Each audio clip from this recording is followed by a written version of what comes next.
A couple of weeks ago, we were lucky enough to have Autumn Kings on for a performance video.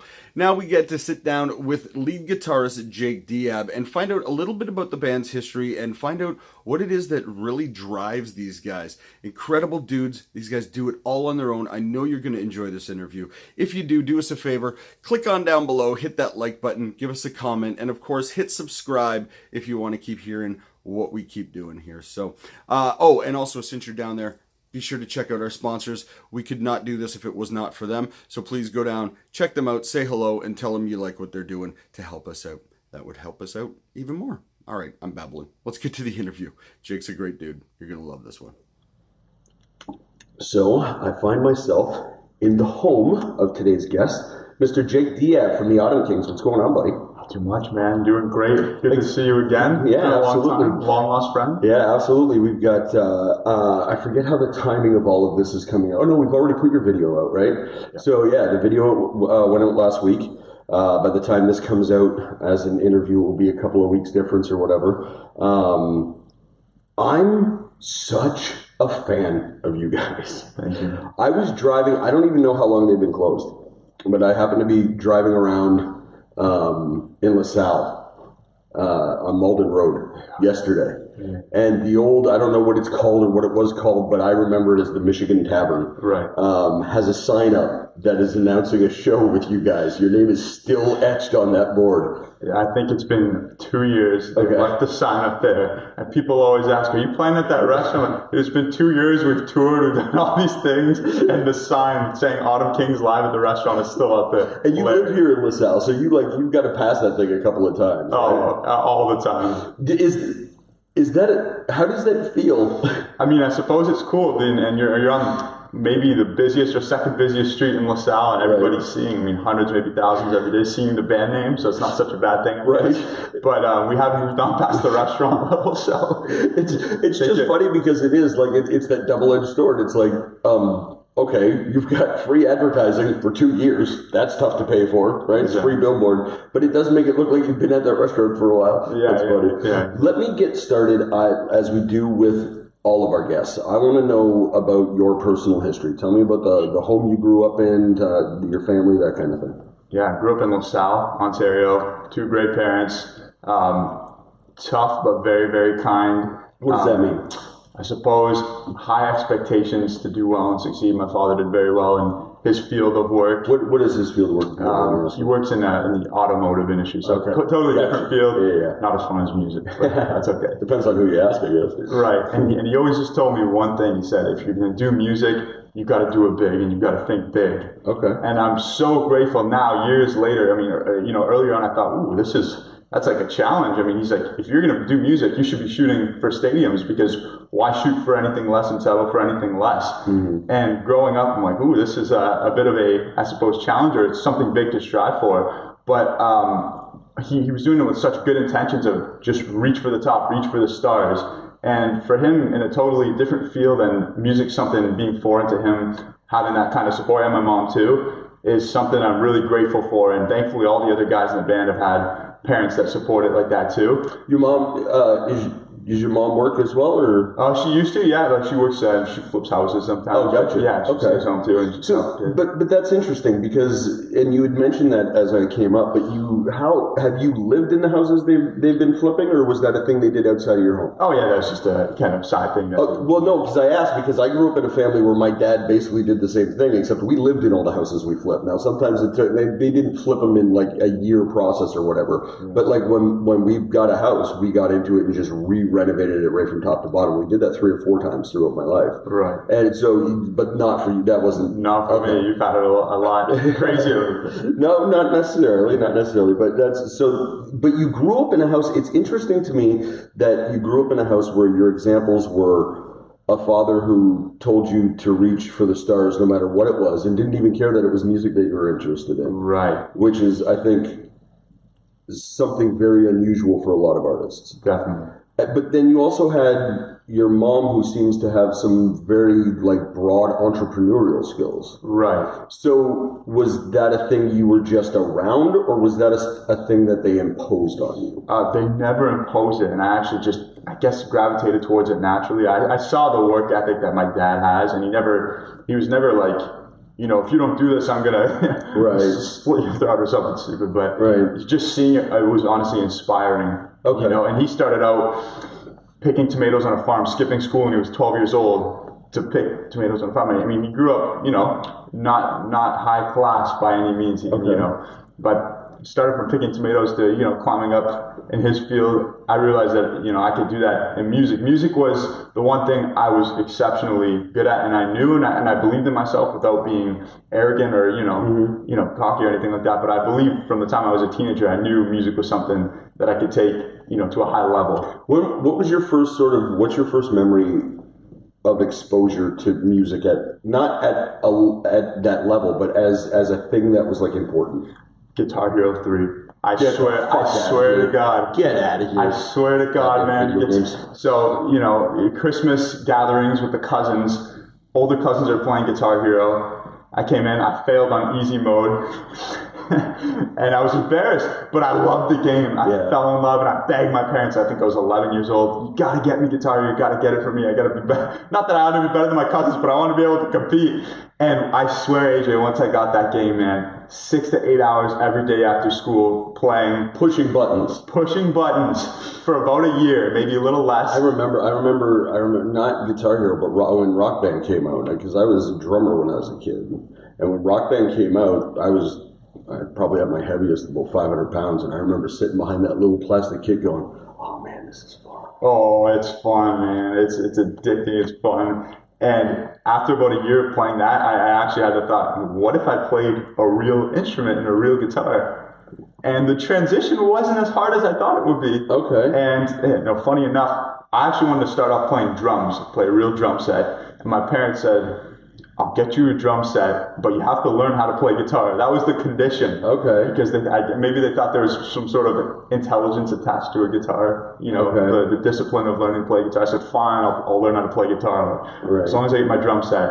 And it turns out I enjoyed playing the guitar more than the drums. It's interesting, and I mean, obviously this is an on-the-fly theory here, but it's interesting because one of the hardest parts, I think, for a lot of people when they're learning guitar isn't so much the technique of playing, but it's playing in proper time. And the whole thing with Guitar Hero had nothing to do with technique. It's all about timing. Right. And I wonder if that makes the transition to guitar playing that much easier. That's a very interesting perspective. And I would have to think yes, especially when I got to expert mode and play that Through the Fire and the Flames, that tough song. It ended up really translating well. Because your guitar playing is very technical. You're a technical guitar player. Like you're on the ball, and you can see how important that is to you when you play. And like even just dealing with you, but that's a whole other conversation I want to get into. But just even dealing with you guys professionally, you're very much like there's the drive that you were talking about coming from your parents really sort of bleeds through in everything you guys do. That's really important to you guys, right? It's totally important. And it's important to the entire fucking band somehow. Right.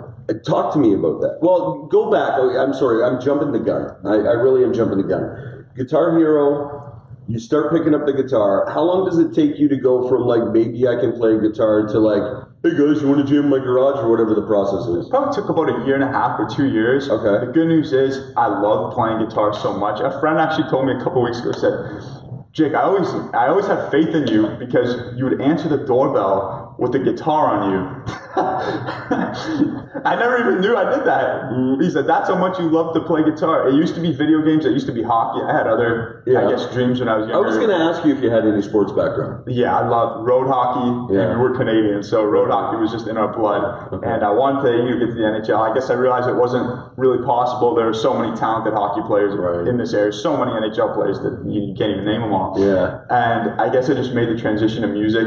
It was something that I wasn't around too many musicians that were interested in playing in a band and doing it as a career. Right. I really wasn't. And music was just something, like I said, I knew I was exceptionally good at, and I just loved so much. I mean, I was so obsessed, I didn't think of anything else. My mom came into my room once. I was in there for, I don't want to exaggerate, but I do think it was like 12 to 16 hours. Yeah. And I was 16 years old. She said, I think you got a problem. Like, you need to go do something, read a book, play video games, do something else. And I just took it as a compliment. Okay, I mean, really, there's worse things I could be doing at 16 than playing. Right.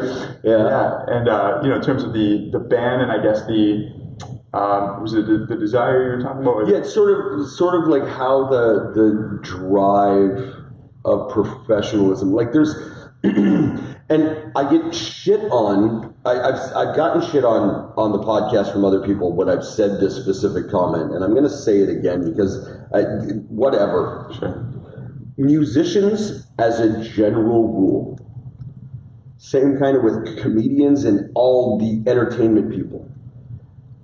When you look at the pool of everybody involved in this field, most of them are the laziest human beings on the planet. Like I mean that in a way where creatively they're driven and always making wonderful things, but then sit back and just kind of wait for shit to happen with it. Sure. And whether it comes off as insulting or whatever, I respect so much the creativity side of it, but I mean, at the end of the day, I've always come from a place where if you're not trying to do something with it, then why fucking bother? I feel the exact same way, man. Okay. And it's so important to me, and I've mentioned the parents many times now, but my dad, I remember I was 15 years old and I was demoing out a song on my laptop on GarageBand, and he came down and he'd never heard anything like it, and in hindsight, it probably wasn't the greatest sounding thing he's ever heard. He said, I am so blown away at how you're able to come up with this. Just promise me one thing. Don't be a stupid musician. That's what he said. He said there's nothing worse than a stupid musician. He's right. And man, that's never left my head 6-7 years later. And that's always stuck with me. Thankfully for me, AJ, I had a couple bands in high school. The guys weren't so serious. Ultimately, they moved on to different fields and other Which things. isn't a thing to shit on, by the way. And Right. that's I think I want to make that point. I'm not trying to stomp on you. Right. But look, music as a hobby is one thing, and I understand that, and I'm not trashing anybody that doesn't want to take this as a career. The people I'm trashing are the people that tell you all fucking day long that this is what they're doing with their life, and then don't do anything with it. And there's a real difference there. Sorry. Sure. Okay, sorry. You know, we actually have a rule in our band. We have a list of band commandments. I can't wait to hear this. Oh, yeah. All right. And one of the top rules is if you do hard drugs, you're gone. You're kicked out of the band. Like zero tolerance. No one has time for that anymore. There's no time for Guns N' Roses. Doing funny nonsense. Yeah. And especially for us when you're running it like such a business independently. Yeah. And obviously that's not the fun part to talk about. Is the behind the scenes and the hustle. There's no time for that. I mean, there really isn't. But thankfully for me, with Autumn Kings when we started, Tibor and Joe, who've been at the band since the beginning, and Nick now, were great guys to begin with. Right. They didn't have any sort of drug problems or anything like that you had to deal with. They weren't over emotional guys. They were just good dudes. I mean, Tibor and I, we toured together for 120 days straight, and after that, the next day he's here, we're having a beer, and we're playing video games, and we get along. And I don't know any other band, sincerely, that can say that. Yeah. I really don't. And it's a blessing. That's a music aside, but it's almost more important. In a lot of ways. It's so interesting to me because you guys, every one of you in dealing with you, and look, I'm going to say something that is going to sound insulting, but I mean it as a backhanded compliment, I guess. I don't know, but there's something almost Stepfordy about you motherfuckers. Like you just walk in, you're happy to be there, you can't wait to do whatever the next thing is to do. What is the project that we have to do? Cool, this is awesome. What do you need? How can we help? It's so refreshing versus the alternative. Because you probably have dealt with the same things because not everybody's super eager to help out and get involved. Right. Do you spend, you guys deal with these guys the same way I do, right? How do you guys as a band sort of handle it? Handle the guys who... Because you don't play, because you play with other bands, and not every other band has the kind of work ethic that you guys do. Sure. What's the outlook that you guys take with it? The outlook is you really just gotta, put on a happy face, and there's nothing wrong. People can say it's two-faced. I just consider it, getting along with people. You got to get along with people. That's the most important thing. And after that, we just, we look at what other bands are doing and take the positive from it and leave the negative. Okay. And when we started out playing bars and just getting our chops and honing them, we never drank while we played, right. And everyone thought it was weird, but we just considered we were coming to entertain the crowd. Right. That's what we were there to do, rock it out, put on a hell of a show, and go home and practice the next day. Or a lot of people are doing it for the partying and the fun and the, you know, blowing the money on the tabs. It's like, if we could take that $100 tab and change our guitar strings, right. You know what I'm saying? To move, and I'm not knocking anybody who does that, and it's a fun time. But we just kind of had that outlook. None of us were huge into partying. We're fun guys, believe it or not. We're like, it's not all serious, right? But no, and I don't want to give that impression, because that is the other thing that it was the next thing that I was going to get to, is the fact that despite we're talking about how serious you guys are about all of this, your intention is to put on a fucking show. Oh, absolutely. And which is the other part of all of this, because that's the thing, right?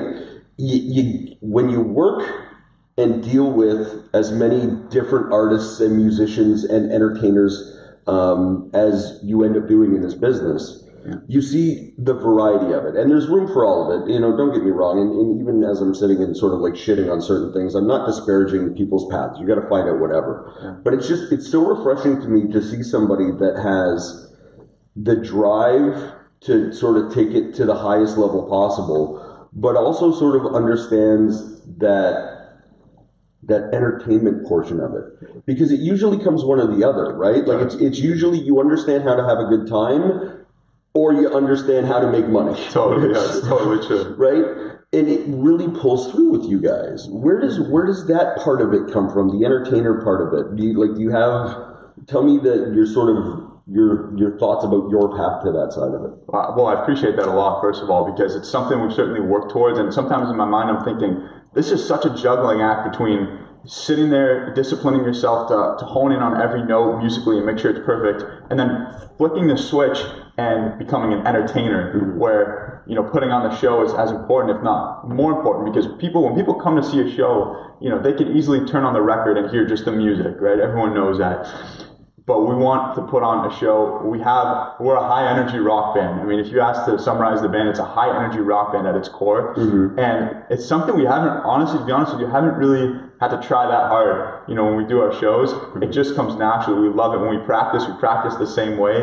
That was my question for you. When you guys are working on your show, do you, because clearly you're not choreographed, like you're not a boy band, whatever.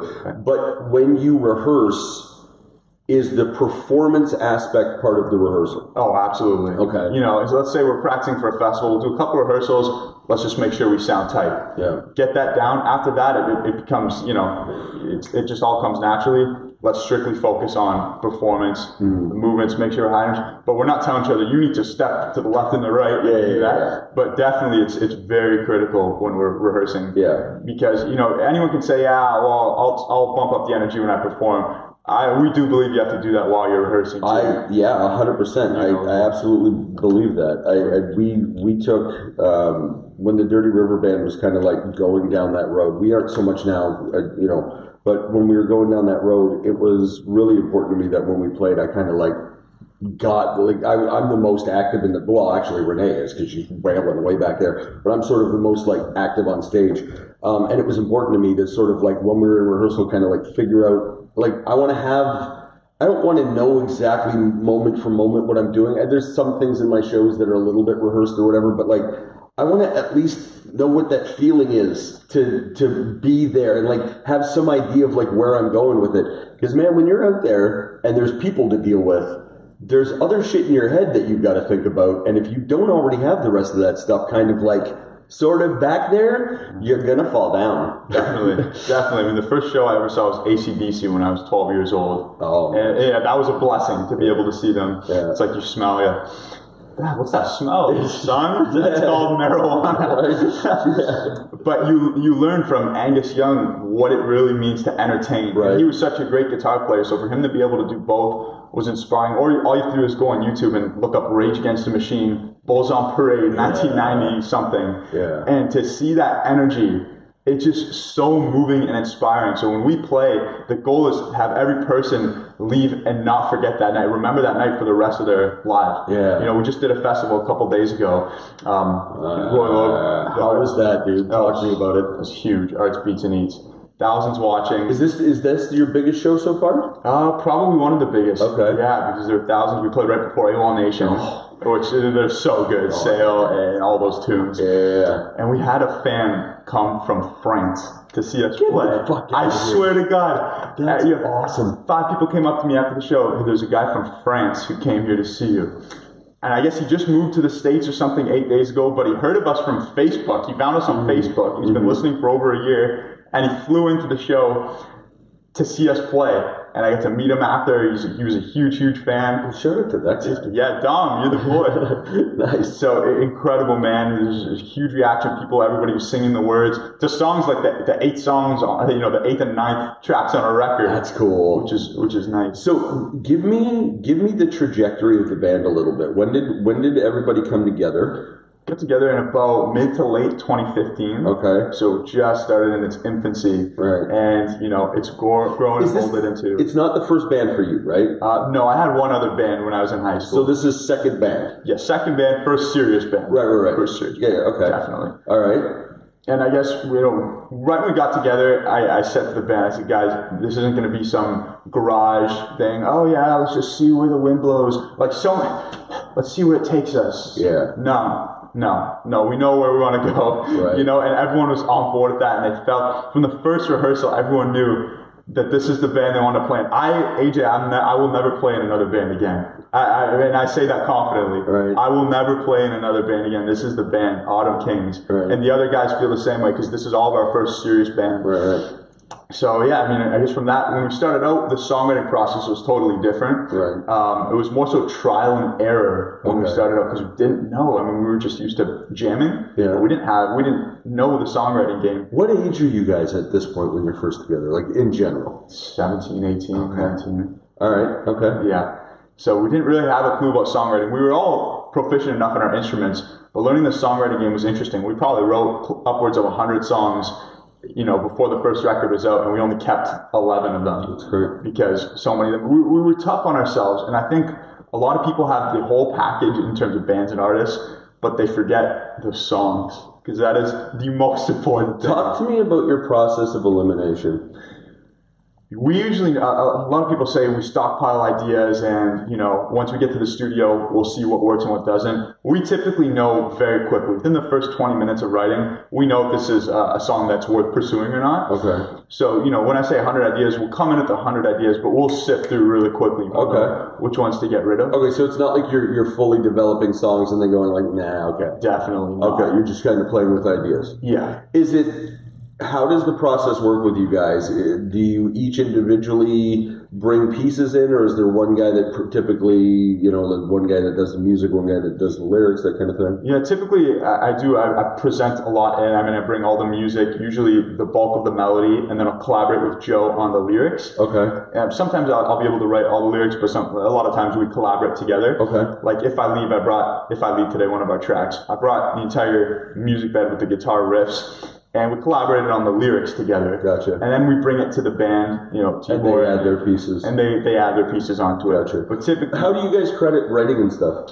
We as a group? Yeah, okay. It saves a lot of issues down the road, because band members, we've just learned, can be seething over songwriting royalties, and as long as everyone is committed, if someone doesn't write as much, but they're contributing in other ways, in the marketing and the enthusiasm, it's just going to save you a lot of hassle, and it's actually a great investment to split the royalties and just move on. Yeah. We don't do this for the money.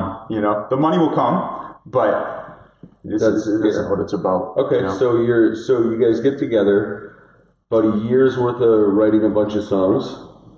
The first album. Did you really produce your first album with SLR? Yes. Jesus Christ. Okay.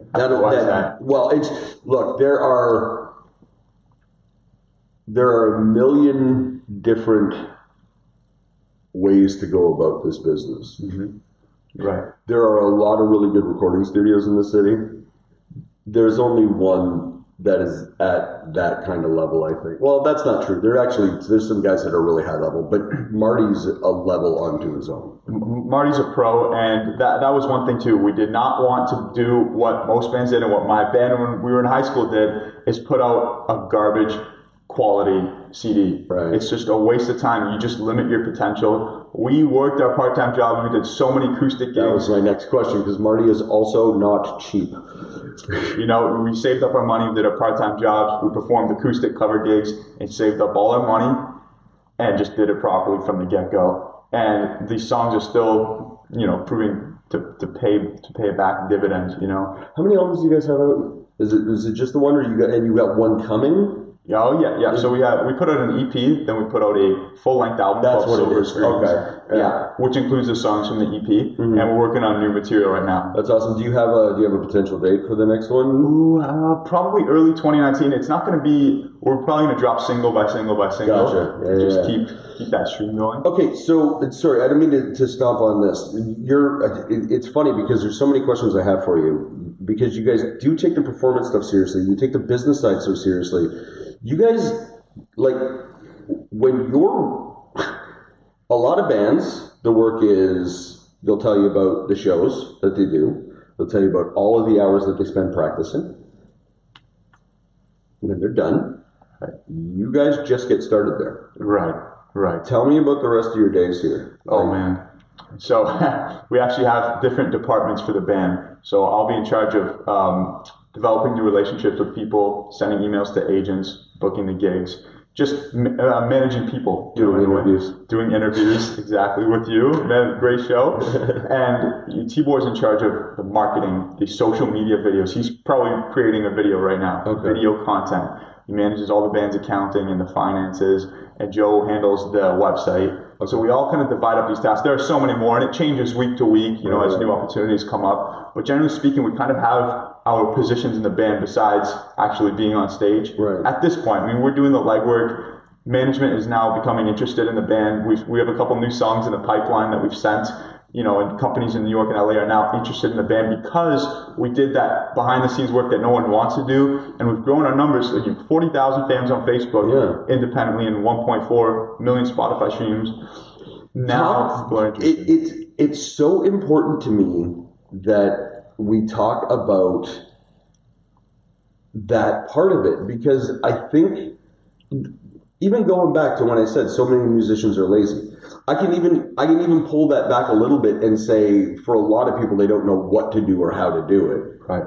Talk to me about the process of you figuring all of that shit out, because it's not like you come from a record industry house. No, you just come from a house where dad told you to be a rock star. Right. Cool. Right. So talk to me about that learning curve. It's just the desire and the burning desire. I always feel like there's a fire under my ass. Right. I really do. And I don't know where it comes from. And the other guys feel that too. So whatever it took, we even played with a country band, and we still do on occasion. We'll play gigs with a great artist named Drew Jacobs, and we got to meet and network with this whole team. That was the intention behind it. It wasn't to play in a country band and make a little bit of money, but we were willing to do that because his social media. I see. You were backing him? We backed him. Okay, I see what you're saying. So Autumn Kings backed him, and he's got 500,000 fans on Facebook, millions of streams independently.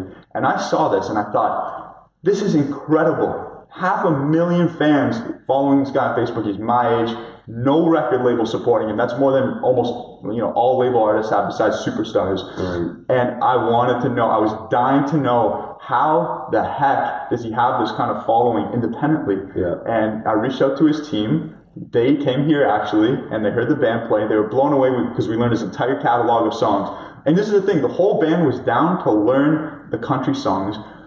In effort, obviously, get better at our chops, play with the band, get live experience, but to learn how the heck did these guys use social media? Because that was a missing link for us. But thankfully, nobody in the band said, F country, dude, I don't want to play country. Everyone was down for it, and we learned from them, and they loved us so much because we, we learned all the songs well, and they told us, this is how we do it, this is, what buttons we press, blah, blah, blah. And we took that and applied it to Autumn Kings. And dude, Livin' La Vida Loca, our cover, had 8,000 streams. Once we learned how to properly market on social media, it's now hit. It's supposed to hit 600,000. Yeah, I saw that. I was ripping through some of your stuff the other day. Yeah, it's crossed 500,000, right? Right. That's a top secret nobody knows, by the way.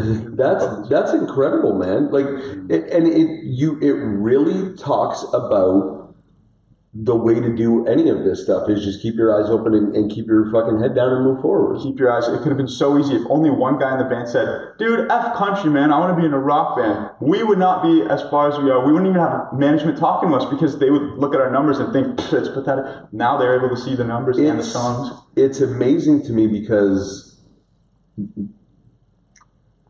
if one of the members, whoever, would have said, no, dude, I'm not in. Right. What direction do you think you would have just went, all right, well, I guess we won't do it? Or would you have said like, hey, stupid, it's either that or you're gone? It probably would be more in that direction, to be completely honest with you. Okay. We all treat each other well in the band, but it's one of those things, if you're not able to see the opportunity and think entrepreneurially at this level, we're never going to move on. So if somebody didn't like that and we'd still be stagnant with garbage numbers and nobody gives a shit about the band, I would not be happy with that. And I'd say, look, man, smarten up. All three guys are in. Yeah, I think I would, to be honest with you. I don't know if that's the answer. I don't know, but I think where it might have even come from, because let me see if I get this correctly. Sure. When you guys started the band, this was a long conversation you had before you played too many notes together too, right? That like, look, this is what we're doing. Definitely. And if you're not on board, then just walk away now. Absolutely. Yeah, because I don't want to. Nobody wants to waste time. I don't want to waste time in a local band that has intentions of staying local. Despite even if they say, yeah, it'd be nice to make it. Yeah, of course it'd be nice to make it. But the guys who actually put in the work, the guys who aren't partying on Friday and Saturday nights, it's okay to go out. But the guys who spend most of their Fridays and Saturdays writing melodies and songs, and I guess having that sense of delayed gratification. It's the business of it, and again, I don't think. I think it's kind of important to me because I guess I sort of want to be sensitive to the idea that like not everybody's looking to be a fucking rock star. Exactly. And if you're not looking, and again, I guess I got to point this out. If you're not looking to be a rock star, do what you need to do, and more power to you, 100%. Just if you're looking to be a rock star and you're saying shit to people that I can't wait until I make it in the fucking music business, this is how you do it, not the other shit.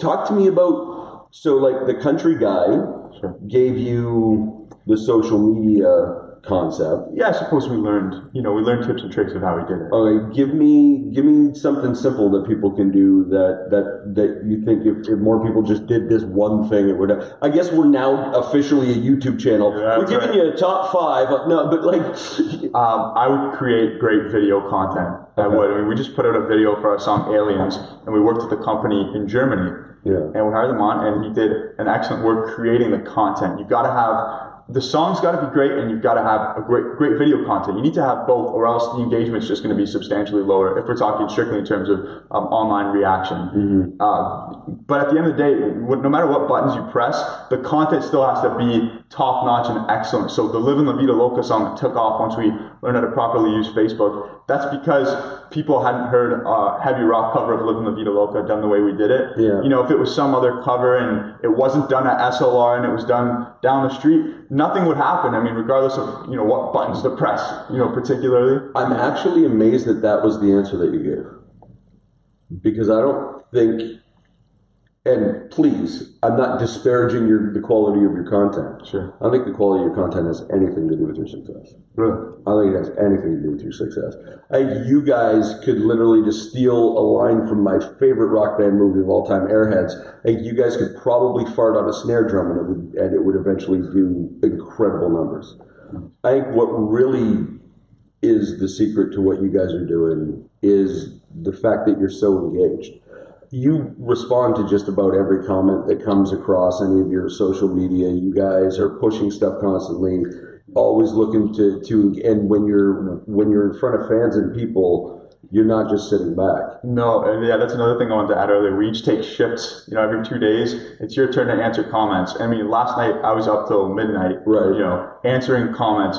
Because this isn't like, we treat it like a job, but it's so fun, AJ, to play music and meet fans. Mm-hmm. It's literally what I live and die for. There's 64 countries listening to Autumn Kings right now. Mm-hmm. And when I see fans in Germany or Macedonia, where, I'm half Macedonian, nice. It's like literally a dream come true. So, some artists can become, I suppose, arrogant or, pompous after they get some success.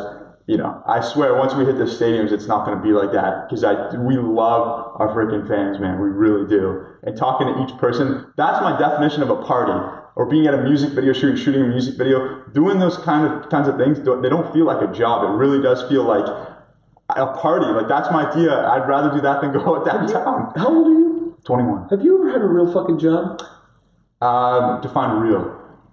Well, yeah, okay, fair enough. You work harder doing this stuff than most people work at any other job. But like flipping burgers, like that kind of shit. Yeah. I've worked at a grocery store. That's actually where Joe and I met. We met in the break room of a grocery store. All right. You believe that? I flipped burgers. Taught guitar lessons. For many years. So yeah. All actual real fucking work. Sure. Yeah, real work. Menial jobs just to. It's interesting. It's interesting to me because you guys really do take this on as such a career, and I think people get afraid of work. Yeah. You know what I mean? I think people get exposed to the menial jobs sometimes and just get afraid of, because it's like you don't see where it can lead to. Right. You seem like a fairly educated dude. Have you spent college, were you college, university, that kind of thing? Definitely, yeah. I studied music and business in university. Oh, okay. So, all right. So a lot of that explains some of that as well. Sure. Are you, you seem to be talking to me from a position of a person who has studied how to be successful. Well, I do enjoy reading books and audiobooks and hearing from successful people, certainly. And some people think, well, the most successful people don't read it. The reason that we've gotten to the level we have, AJ, is because we listen. The band always listened. And when people said, you need to, your songs are missing this and that, we're sitting there like, oh, you know what? Who do you think you are? We were never like that. We said, okay. And, we don't have to listen to everything, but take what people who have become successful and what some A&R guys have said. And it's not selling out. It's just listening to their advice and perhaps applying it to become a better songwriter and a better band. And we listened, and nobody got in arguments. The band doesn't argue. We have disagreements because we're different people. Everybody has disagreements, or else, you'd be the same person. Or else it really would be Stepford. Right, exactly. So, I think that's just really what it is. It's funny because you touched on a couple of really important points there. Maybe it comes from upbringing, because I think one of the reasons I ask all of my guests about the house they grow up in is because the house you grow up in informs everything. Right. Do you have, your family? Yeah. There's disagreements that come up in families. Sure. Every day, right? Especially being a teenager, because you're just barely not a teenager, which means you're probably still mostly an asshole. True. Tell me about the process in your family growing up when shit got real. How did mom and dad handle that? Sure. In terms of my teenage behavior. I don't know necessarily what it would be, right? I don't know if you had some big dramatic moment or whatever. And if you want to talk about it, great. If you don't, no problem. No, absolutely. Mostly I'm interested in the way mom and dad walked you through, say, one of your hardest times, whatever it was. What do you think? Honestly, I've been lucky enough that I haven't had too many hard times. Okay. The parents always got along really, really well. Let me think. My marks dropped significantly in school once I started playing guitar. Okay. Significantly. And they didn't love that too much at the beginning. Right. Because I was just, all I wanted to do was play music. And having, taking time off school, quitting school, and maybe that would be the main one, is quitting school, university, to play music and to go tour. That's not something they were used to. They both, study business in university, have business degrees, and typical jobs. So they're not used to being kind of, exposed to a musician. It's uncharted waters for 99% of families. Yeah. So it was tough for them at first, but they were reassured by the fact that I wasn't going out partying, I wasn't out pimping and doing stupid things. So, it took a couple months, I think, to adjust to the lifestyle and realizing that this really is what I'm going to be doing for the rest of my life. You come from a home that adapts easily to change. Yes, easier than most. I would certainly say. Yes. Okay. Yes. I think that's really important. It's so important, man. And people, all of our parents are the same way. which is the great news. Across the board, Yeah, T-Boy's dad and my dad are friends, and they could talk all day long. They love the band as much as T-Boy and I. T-Boy and I joke too. T-Boy and I really push the band. I mean, we sit here and we talk and we have dreams. You know, even when we reach milestones, we still have more dreams. And the parents have gravitated towards that too. I think, you know, our energy and enthusiasm for the band has radiated onto them. My dad thought, you know, he wanted me to be a doctor and a lawyer in the beginning when I was 14, 15. Right. But he realized very quickly that's not going to happen. Right. So, and he adjusted very quickly. And I'm very grateful for that. I think that probably explains the majority of what we've been talking about through here is just the houses that all of you grew up in, is the fact that I think you all, like you said, you all come from places that can adjust to change and sort of adapt to the situation around them. I think it's important, and you know, I like to think, AJ, regardless of, you know, which house I grew up in, that I would still find a way to navigate through and make a career in music. Mm-hmm. But it certainly made it a hell of a lot easier. I'll tell you that. You know what's funny is I don't think that's necessarily true. Interesting. I think for a lot of people, and it may even come back, and I mean, now we're doing armchair psychology bullshit or whatever, but like, I think for a lot of people, even the people that do get angry when they hear me say, you know, lazy, I think one of the things that they're reacting to is like I said, they don't know how else to navigate it. And it's not necessarily about, you know, how many likes and clicks that you have on Facebook, as much it is how do you deal with just the challenges of it all, because it doesn't happen overnight, and you do have to work at it, and you're gonna there's sometimes where it doesn't matter how much work you put into something, you're gonna fail. Totally. And you're gonna fail big. That's the other thing. The bigger you're trying to do something, the bigger the opportunity of failure is. Certainly true. And if you don't know how to navigate change, you're not gonna survive that. Yeah.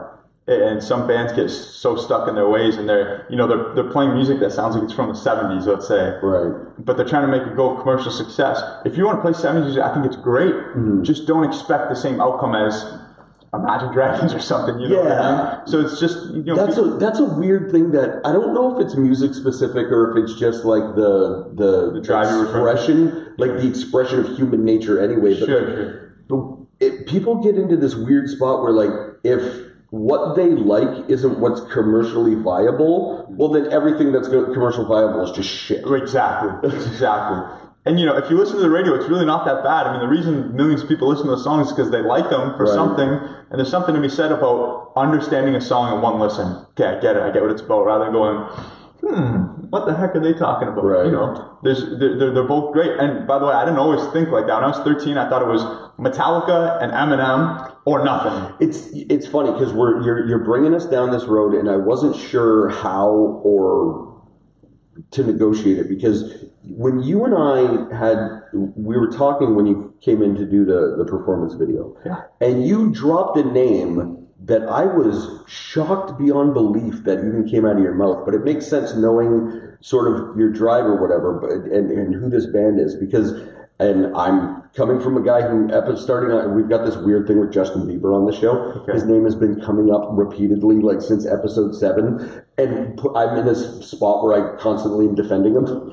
Sure, of course. He's talented. So, but you were talking, I don't remember what the specific reference was, but you were referencing Nickelback. Absolutely. And it was amazing to me because very few people will even say that fucking band's name with anything positive to do with it. Yeah. Tell me about your perspective on that. I love Nickelback, and I'll defend them until the day they die. Because 1, they're Canadian. Right. 2, they start off in a small town, the equivalent of Harrow for anyone who's from Windsor, in Hanna, Alberta. And they moved to Vancouver to pursue commercial success. They wrote 2 albums that had essentially no singles. There was one single that kind of did all right with dudes only. Women weren't even interested in the band. Mm-hmm. And they grinded. And I heard they were $150,000 in debt from investing in music. Really? They wrote all their own songs. They were a rock band. He had a rock voice. And they found commercial success. And listening to Chad Kroeger growing up, you know, first of all, he writes all of his own music, which is phenomenal, which most pop writers don't.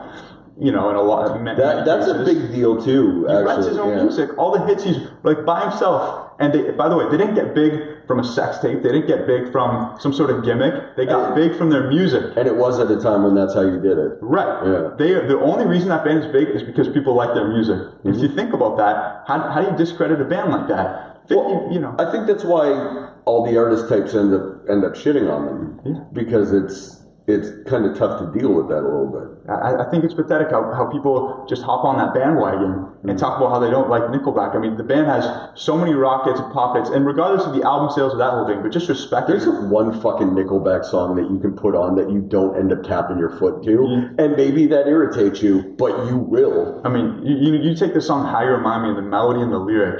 I don't know how a single person could say that's a cheesy or corny song. You know what I mean? But hearing Chad Kroger's story, and there were so many times where he felt beaten down, and you know, we've had those moments, and they come up once in a while, every couple months. You're like, dude, this is hard. Yeah. And when Chad Kroger says, you know, when you feel like that, that's when you keep going. Yeah. And keeping in mind what that guy said. I mean, when I was 15, he really did change the trajectory of my career. I've never met the guy. I'm sure I'll meet him shortly and soon. But yeah, I'll defend the band till the day I die, and I have no shame because they're still playing stadiums. People like them for their music. No gimmick, no social media, no gossip. It was for the music. Canadians moved away to pursue commercial success. I love Nickelback. And, you have a positivity about you that it is so important. And I wonder... This is going down a weird road. Sure, no, I love weird roads.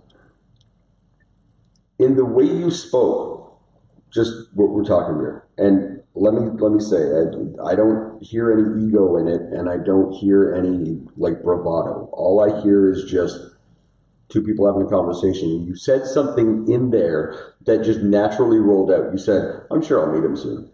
Right. It wasn't thrown out like, meh. It was like, no, I'm on a path where this will end up happening. Like, we're going to end up in a room someday and I'll just meet. There's a positivity that stands behind a statement that comes off so easily like that. That is the shit that we tell ourselves and our kids that you need, and then we beat it right the hell out of them. Right. I mean, I already know the answer. The answer is it came from your fucking parents.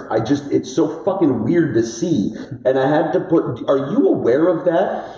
No, I just believe that it would happen. It's going to happen, AJ, you know? I mean, I don't look at them as gods or guys. I put myself on the same level. You know, if I met them, I feel like I deserve to be there and I provide value to the conversation. And I don't mean that in an arrogant way, but I believe I'm providing great value to them by being there. But I believe they're providing great value to me. It's a two-way street. You know, that's how conversation works. So. Where do you get this fucking thought? This is like this is textbook the way you're supposed to think. Like, you know what I mean? Sure. And when you're dealing with, and you'll have to excuse, maybe this is just me bleeding my own bullshit onto all of this. Okay. But I've dealt with a lot of artists, and one of the things that simultaneously drives me crazy but is really motivating to me is that we put struggling artists and the struggling artist's life in this limelight of importance that it is. There's a real importance there and putting a spotlight on that idea. But that idea and being able to pull success out of that idea is so damn near impossible that's why it's a fucking miracle story. Right. You've got this other thing that's happening where I asked you about your big struggles in life. You went, I don't really have any. Yeah. Right? We've talked about your parents and your background. It's not like you came from this tragic situation where you grew up in a cage in the backyard. Right? And you're saying all of the way you're supposed, like this is the thing we tell each other, oh, if only a society was like this and people thought this way. You're sort of expressing all of that. Now, again, that may be the Stepford reference that I'm having because it almost comes off a little like, holy fuck. Like it's almost this miracle in and of itself. Thank you. I'm not trying to, I don't even know how this is coming off, but I wonder if you have any perspective on that. Like if you've ever thought about the two sides of it. This is my thing. I think people almost feel like they, subconsciously they try to put themselves through this Hercules story of pulling through the trenches. And I think, why do you have to be so emotional, dude? Why? I mean, you don't have to be sitting there crying to write a great song. Right. Guys who, you put yourself in that empathetic position, I guess, when you're writing. I put myself in that time when a girl broke my heart kind of thing. Mm-hmm. But I don't sit there wearing that on my sleeve. Music's not my identity. I enjoy doing it, and I play it for hours a day. It's, there's no greater joy in my life than playing the guitar. Mm-hmm. But I'm able to separate it. People think like, I was going through such a hard time and I wrote all these songs from that. And that's cool if it did, and there are situations like that. But it's not always like that. You don't have to be going through this. I don't mean for that to come off the wrong way, I guess just separating emotion from your craft. This is a craft. It's a really hard thing to do for a lot of people. Sure. And I that's almost what I'm asking, I think, is how do you find the ways to separate those? Because it's not like you don't experience them. Sure. I would assume. Sure. I don't think you're a robot. I'm pretty sure you're a human. Sure, of course. So again, it comes back to the house you're in and the tools that you're given and how to deal with that stuff. But it seems to come so natural and easily for you. Here's an interesting story. We have a song called "Was It Too Much," and we were on tour in Manitoba, and the band was upstairs, and they were in the hotel. They were watching TV or something. They were watching a movie, and I was in the other room. And I was just down on my luck. I was thinking, I just ended a relationship that was tough. Right before we left for this 4-month tour, I was 19. I just quit school. So all these things, and they started to boil up in my mind. And the song just came out. I remember singing, it's almost hilarious. Was it too much time alone? It just came out of my mouth. I grabbed the guitar and wrote the whole song and really just poured my heart on my sleeve for 4 or 5 hours. Wrote this whole ballad about, feeling what went wrong in this relationship. Is it the way I don't fit in? Is it all these flaws? And you put that in a song because making yourself vulnerable is what, people relate to. But once you put it and capture it in that song, I'm not sitting there moping around like this girl broke up. You're not that's the living on song. No, I'm not living on it. And nobody should, I hate that. So many artists think that it's like this, I was such a tortured artist. Nah, dude. You gotta, at some point, distinguish the two, I think. It's interesting because I wonder, I'm a guy who believes in evolution. I believe in biology and genetics and different people are made in different ways and we have different internal structures. But I also, the nurture-nature argument is one that's always very interesting to me. And I wonder how much of just your ability to sort of separate that stuff is just pure genetics versus like we did discuss about the house that you grew up in with structures and techniques. And I'm guessing your parents were very good at sort of showing you how to walk through those hurdles when you were really young. I think so. I think definitely, I had great parents, and the other guys in my band are great guys because they have great parents too. I know them all. We get together. Yeah. I think that's all strong families too, right? Sure. Yeah. Sure. Definitely strong families. I think that's a part of it, but I also think I've just learned, especially, that's why I'm so glad, AJ, that we've had to deal with the business parts of being in a band. Because when you're dealing with all these people, there's no time to be negative. Yeah. And to get along with people, you really just have to decide, what am I going to cut out of my life? If there's a girl, I've been in relationships and went on dates with girls, and then I find out that, they party 3 or 4 times a night, or a week, 3 or 4 nights a week. And I'm thinking here, I have a to-do list up here of music things going on. How am I going to have time to fit in this drunken nonsense of a girl calling me at 1 a.m? Right. No, there's no time for that. So I think just growing up, you learn to be a bit more bold, so I think the combination of the families, but being around good people, and I'm around guys who always come with their heads on straight. You show up on time to practice, but we have so much fun doing it, and touring feels like luxury. It's like vacation. It's funny too, but one of the things I think is really important with you is you said it early on, you enjoy dealing with people. Love it. Yeah. Love it as much as playing music, honestly. You even take something out of the negative experiences, don't you? Definitely. How do you negotiate those? Negotiate with myself, kind of? Well, I don't know. What do you take out of it? What do you? Because it's again we're going to see it. We mentioned Nickelback. Some motherfuckers on YouTube are going to say some shit. Sure. Oh yeah, I'm waiting for it. Nickelback rocks, man. So like, how do you sort of like negotiate that internally? It's tough, and a lot of times you meet some rough characters in this industry. It's not like this corporate setting, Right, yeah. You meet guys where it's shady, you're dealing with cash, and you meet festival promoters and guys who are, frankly, a little bit sleazy. Yeah. And it bums you out, the days you're dealing with these guys. They're not all like, there's so many wonderful people, like the Blues Fest, Carol and Rob, shout out. But you just learn that is exactly what we're not going to be like. And then karma, I believe in karma in many respects, but it always comes back to bite those people. The way you treat people, and the good people don't fiend for credit or praise.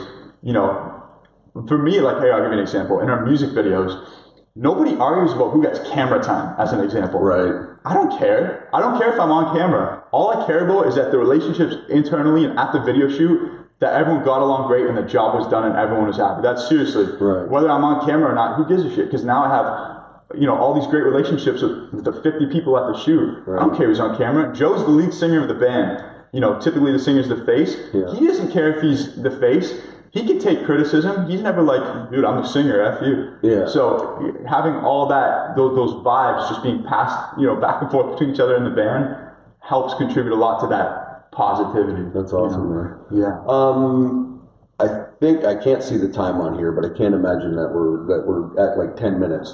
So you've got, I think this is coming out third week of September or something. You guys have a major show coming up? Big show. Let people know. September 29th at Rockstar Music Hall in Windsor. It's going to be sold out, so you should get your tickets quickly. By the time this comes out, it might already be sold out. It probably will. Yeah. Eventbrite.ca, type in Autumn Kings. You can find it all over our Facebook and our Instagram, but we got new songs. There's a song nobody's heard yet. We're going to be playing it. We just dropped the video for our song Aliens. The show's going to be high energy. There's a band called No Resolve opening for us. They have millions of streams. They're from Michigan. They're going to be rocking with us, and a great band around here called Disaster Strike. They're going to be playing with us. Come check it out. We'll sign all your stuff after the show. We'll meet you all, shake your hand, and we might give you a kiss if you're lucky. So. And that's hilarious because I just looked over, and now, of course, it switched. The entire time the camera was on me while you were saying all of that stuff, but you heard the audio. Thank you so much for hanging out, Jake. Dude, it was a pleasure, man. Looking forward to you. Yeah, it was great. Your breakfast soon. Oh, yeah, for sure, man. All right. All right, folks, that'll do it for this episode of the AVB Podcast. We hope you enjoyed it. If you did, be sure to go down and click on the subscribe button to make sure that you can continue seeing our episodes as we put them out. We do a lot of videos, and there's a couple of them here that we hope you'll enjoy. There's one up there that we think you might like, and of course, there's one of our playlists down there for you. Make sure you say hello to some of our sponsors in the links down below while you're there, and of course, you can find links there to today's guest and all of our other social media. Thanks for hanging out with us. We'll see you next time.